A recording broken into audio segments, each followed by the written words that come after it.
All right, looks like we're all set. Hi, everybody. Welcome to this talk on engineering reliable mobile applications. My name is Pranjal. I'm an SRE program manager at Google, and I'm speaking to you, like our host mentioned, from my home in San Francisco, California. It's very late at night here, and my 8-month-old puppy is also wondering what I'm doing awake at night, speaking to a random room. So, in case he barks, please, I apologize in advance. I hope that doesn't happen. So here's a little bit about myself. I've been at Google for about 4.5 years and in the San Francisco Bay Area for about 10 plus years. In addition to working on currently client infrastructure and Firebase SRE, I also have some experience working with Gmail spam delivery and abuse SRE. I've authored 2 external publications. And in my spare time, I've also taught some Bollywood dancing. And then before Google, I used to work at a small company called PROIDEA, where I was lucky enough to work on a variety of things, such as DevOps, software engineering, test engineering, and maybe a little bit of data analysis and visualization. In my personal time, although COVID has all hit us hard, I love exploring different cuisines and I love traveling. So here's a quick agenda for today. I'll briefly cover the basics of traditional SRE and compare and contrast it with what it means to be SRE for mobile. I'll go deeper and talk about several distinct challenges such as scale, monitoring, control, and change management. Then I'll go into some high-level strategies. This will be followed by 3 case studies if time permits, actual outages that happened within our apps, and then what we learned. And then towards the end, I'll summarize some overall key takeaways. Now, I assume most of you already know this, but just to set some context for maybe newer folks from the industry, here's a quick 1-minute overview of SRE. So SRE is a specialized job function that focuses on reliability and maintainability of large systems. It's also a mindset. So the approach to work is that of constructive pessimism. What that means is you hope for the best, but you prepare for the worst, because hope is not a strategy. Now, when we talk about availability, it's commonly assumed that we're talking about server-side availability. Most SLAs have also traditionally been bound by server-side availability. One example is maybe 2 to 3 nines of server uptime. But the problem with relying only on server-side availability as an indicator of service health is that users perceive the reliability of a service through the devices in their hands. Now, we've seen a number of production incidents in which server-side instrumentation taken by itself would have shown no trouble. But when a view inclusive of the user experience is taken into account, it's a completely different story. So, for example, like I mentioned before the talk, your service stack could be returning perfectly valid responses, but the users of your app are still looking at blank screens. Or sometimes users open your app and get a crash before the servers receive any requests at all. And after your application receives an update, although nothing has visibly changed on the app, users experience significantly worse battery life from the devices than before. These are all issues that cannot be detected by just monitoring our servers and data centers. Now, we can compare a mobile application to a distributed system that has billions of machines. The scale is just one of the many unique challenges of the mobile world. Things we take for granted in the server world today have become very complicated to accomplish for mobile, if not impossible. So here are just some of the challenges. Our first challenge is scale. So think about this. There are billions of devices with thousands of device models, with hundreds of apps running on them, and then each app has multiple versions of itself.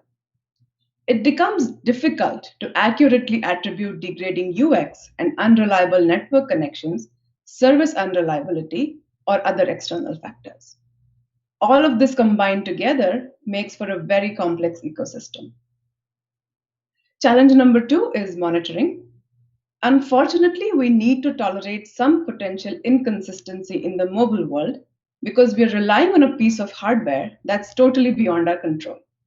There's very little we can do when an app is in a state in which it cannot even send information back to you. So in this diverse and complex ecosystem, The task of monitoring every single metric has many possible dimensions with many possible values, so it's infeasible to monitor every combination independently. We must also consider the effects of logging and monitoring on the end user, given that they pay the price of resource usage. Battery and network are just two examples. Now, challenge number 3 is control.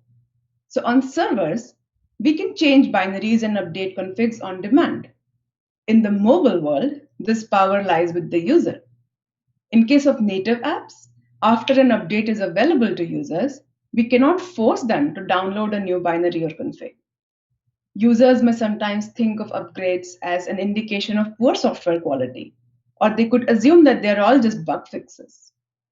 It's also important to remember that upgrades can have a tangible cost, for example, metered network usage to the end user. On-device storage might be constrained, and data connection might just be non-existent. The next challenge is change management. Now, if there's a bad change, one's immediate response is to roll it back. We can quickly roll back servers, and we know that we will no longer be on the bad version after the rollback is complete. On the other hand, it's almost impossible to roll back a binary for native mobile apps on Android and iOS. Instead, the current standard, the last time I checked, was to roll forward and hope that the affected users will upgrade to the newest version. Now, considering the scale, and lack of control in the mobile environment, managing changes in a safe and reliable manner is arguably one of the most challenging pieces of managing a reliable mobile app.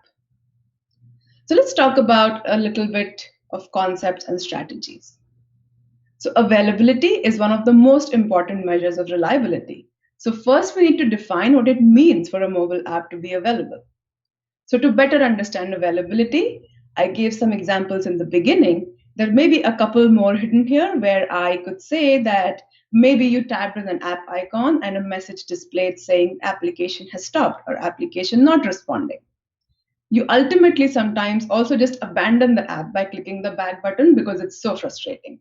It's happened to me, and I'm sure it's happened to you too. Now, these are all examples of an application being effectively unavailable to you. You, the user, interacted with the application, and it did not perform the way you expected.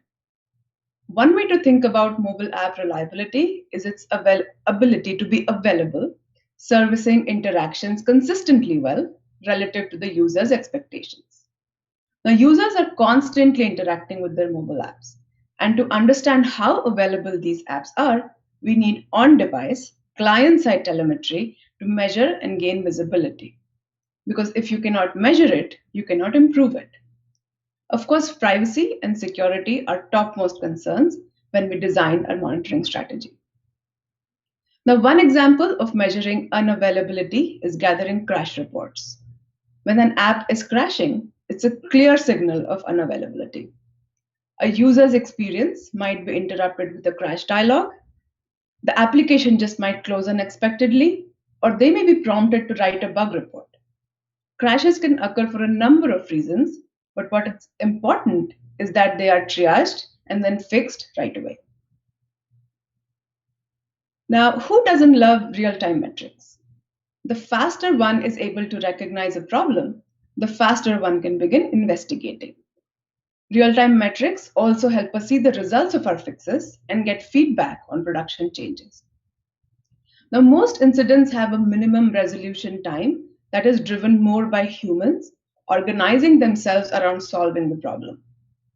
For mobile, this resolution time is also affected by how fast we can push the fix to users' devices. The most mobile experimentation and config at Google is polling oriented, with devices updating themselves at opportune times of battery and bandwidth conservation. Now, what that means is that even after submitting a fix, it might be several hours before client-side metrics can be expected to normalize. Now, telemetry for widely deployed apps is constantly arriving. So despite this latency, telemetry from some devices that may have picked up the fix will arrive shortly afterward. Now, one approach to design metrics derived from device telemetry is to include config state as dimension. You can constrain your view of the error metrics to only those devices that are using your fix. This becomes easier if client changes are being rolled out through launch experiments, and you can look at the experiment population and the experiment ID to monitor your effects of changes. Now, when developing an app, we have the luxury of opening a debug console and looking at fine-grained log statements to inspect app execution and state. However, when it's deployed to an end user's device, we have visibility into only what we have chosen to measure and transport back to us. Measuring counts of attempts, errors, states, or timers in code, particularly around key entry and exit points of business logic, can provide indications of the app usage and correct functioning. Another idea could be to run UI test probes to monitor critical user journeys. This would entail launching the current version of a binary on a real or emulated device, as a user would, and asserting certain properties hold true throughout the test. Now, performance and efficiency. The resource that actually enables your phone to be mobile in the first place is the battery, making it one of the most valuable resources on your mobile device. And then there are other precious shared resources, such as CPU, memory, network, etc. No application wants to misuse these shared resources and get negative reviews. Efficiency is particularly important on low-end devices and markets where internet data is high cost. The platform as a whole suffers when shared resources are misused, and increasingly the platform needs to put in place restrictions to ensure some common standards. So one example of this is a program called Android Vitals that helps attribute problems in the apps. Google's internal apps sometimes have been blocked from releasing for battery regressions as low as 0.1% because their negative effects could extremely upset users and in fact upset their happiness. So this next slide is going to talk about change management, and I'm going to spend a little bit more time on this slide just because it's very important to talk about this. So change management is one of the most critical pieces of mobile ecosystem because a single new faulty version can erode user trust, and users may decide to never install or upgrade your app again. Rollbacks in the mobile world are near impossible, and problems found in production are irrecoverable, which again makes proper change management very important. So the first strategy is that of a staged rollout. This simply means gradually increasing the number of users an update is released to. This allows you to gather feedback on production changes gradually instead of hurting all your users at once. So one thing to keep in mind here is internal testing and testing on developer devices may not provide an enough representative sample of the device diversity that's out there in the world. So if you have an option to release to a subset of beta users, it will probably help widen the pool of devices and users. Second strategy is experimentation. So one issue with staged rollouts is the bias towards newest and most upgraded devices. Metrics can look great on newer devices, but then the trend becomes worse over time, and then we're wondering what happened. Folks with better networks may also upgrade fast, which is another example of this bias. These factors make it difficult to accurately measure the effects of a new release. It's not a pretty simple before and after comparison and may require some manual interpretation. So a better way to release changes is to release via experiments and conduct A/B analysis as shown in the figure. So whenever possible, randomize control and treatment populations to ensure the same group of people are not repeatedly upgrading their apps. The last strategy I can talk about are feature flags. The general best practice is to release a new binary with new code and turn feature flags off by default. This gives more control over determining release radius and timelines. Rolling back can be as simple as ramping down that feature flag, assuming that the turning down of the feature flag is not breaking your app. Now, one quick word of caution in terms of accuracy of metrics. is to take into account the effect of upgrade side effects and noise between the control and experiment population. The simple act of upgrading an app can introduce some noise as the app restarts. So, one way to address this is to release a placebo binary, which doesn't really do anything, but you release it to the control group. But it will also update and restart your app, giving you probably a more apples to apples comparison. But this is not ideal and has to be done with a lot of caution to avoid negative side effects such as battery consumption or network usage. Now, even after doing all of the above and putting all of this governance in place, the power to update their apps still lies with the user. This in turn means that as new versions keep releasing, older versions will continue to coexist. There can be many reasons for not updating. Sometimes people just disable auto updates. Sometimes there's not enough storage. On the other hand, privacy and security are some strong motivators for fixes and upgrades. Now, as client apps grow and more features and functionalities are added, some things just may not be doable in the older versions. For example, if you add a critical monitoring metric to your application, let's say in version 2.0, that metric will only be available in 2.0 and up. So it may not be sustainable for SRE to support all possible versions of a client, and a possible trade-off could be dev teams could support some of those older versions. Now, we've focused a lot on the client side so far. This slide is a quick reminder that making client changes to an app can also have server-side consequences. Now, your servers may already be scaled to accommodate daily requests, but problems arise when unintended consequences occur.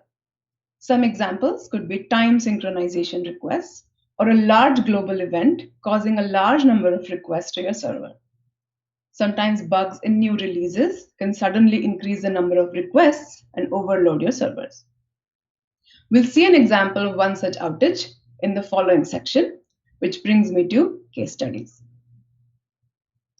So this first case study is from 2016, when AGSA, which means the Android Google Search app, tried to fetch the config of a new doodle from the server, but the doodle did not have its color field set.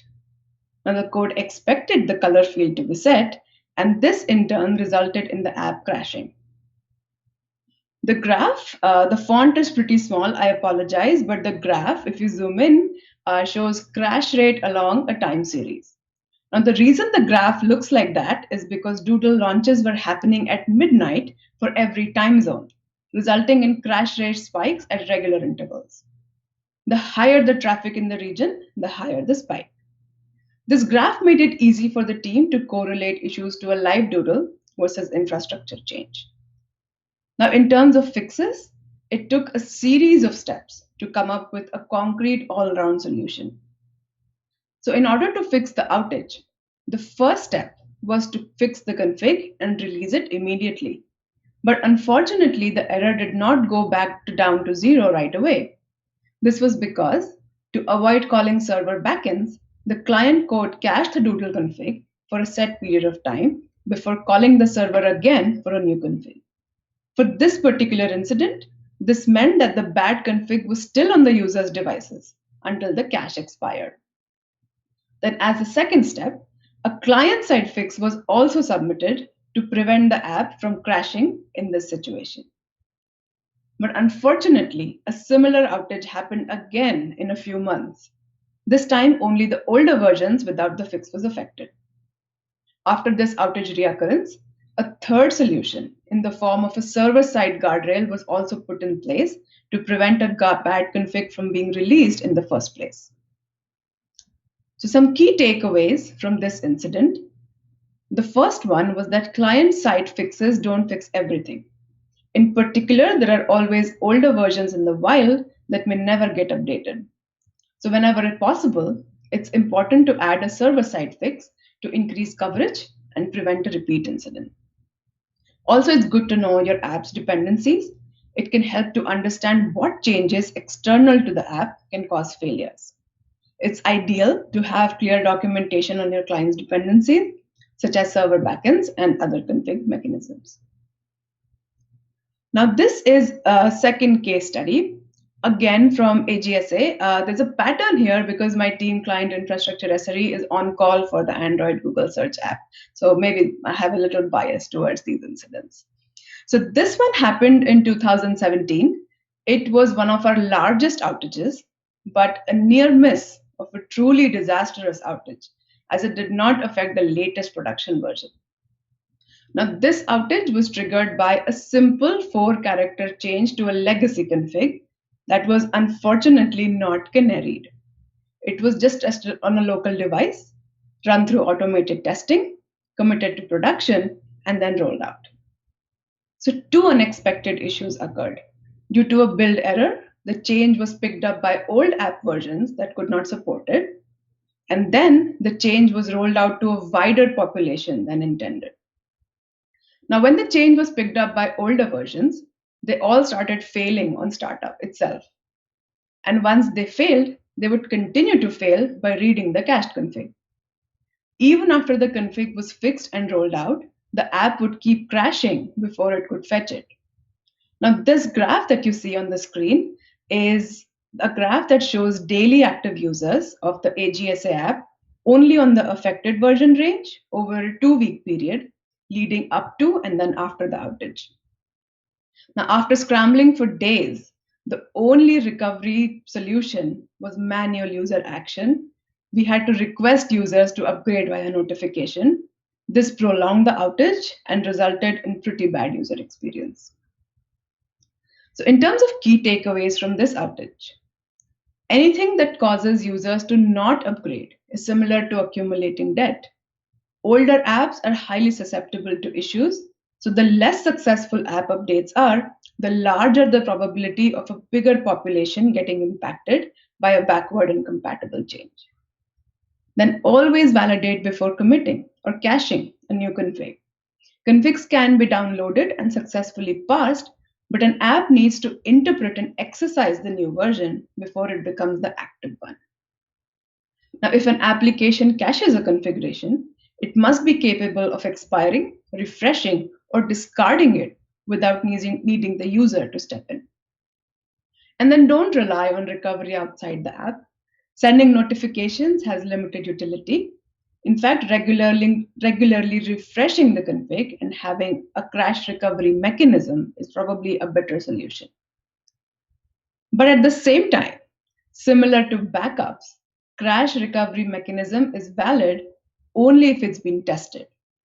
Now, when applications exercise crash recovery continuously, it's a warning sign.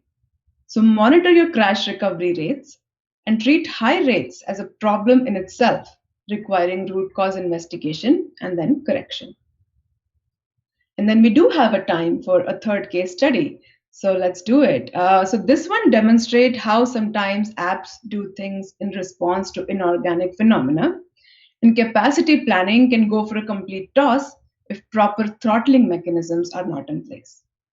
So this graph on your screen is a picture of the rate at which certain mobile apps were registering to receive messages through Firebase Cloud Messaging. This registration is usually done in the background, that is, if users install apps for the first time or when tokens need to be refreshed. This is usually a gentle curve which organically follows the world's waking population. But this is what we noticed one day. The root cause was identified as the rollout of a new version of Google Play services, and the new version kept making FCN registration calls. So the teeth of the comb that you see were from the app repeatedly exhausting its quota and then being repeatedly topped off. Thankfully, FCM was working fine for other apps because of proper per app throttling mechanisms in place, and service availability totality was not at risk. But this is an example of consequences of scale within mobile. Our devices may have limited computing power, but there are billions of them. And when they accidentally do things together, it could go downhill really fast. The key takeaway from this outage was avoid upgrade proportional load. In terms of release management and uptake rates for installation, we created a new principle. Mobile apps must not make service calls during upgrade time, And releases must prove via release regression metrics that they haven't introduced new service calls just as a result of the upgrade. And if new service calls are being deliberately introduced, they must be enabled via an independent ramp up of an experiment and not by a binary release. And this brings me to the last slide of the deck. So, to quickly summarize, here's a quick pitch. A modern product stack is only reliable and supportable if it's engineered for reliable operation all the way from server backends to the app's user interface. Mobile environments are very different from the traditional server side and browser based clients, presenting a unique set of behaviors, failure modes, and management challenges.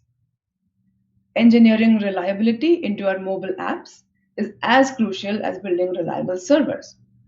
Users perceive the reliability of our products based on the totality of the system, and their mobile device is their most tangible experience of the service.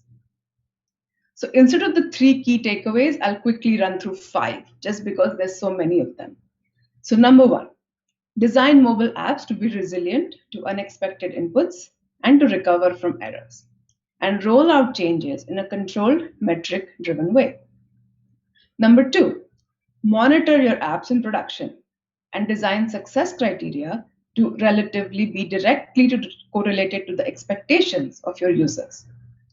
Number three is release changes very carefully via feature flags so that they can be evaluated using experiments and rolled back instead of doing binary releases. Number four, understand and prepare for your app's impact on your servers. And then lastly, as a bonus, it's also great to maybe proactively create playbooks and incident management processes in anticipation of client side outages and then impact it might have on your servers. Thank you.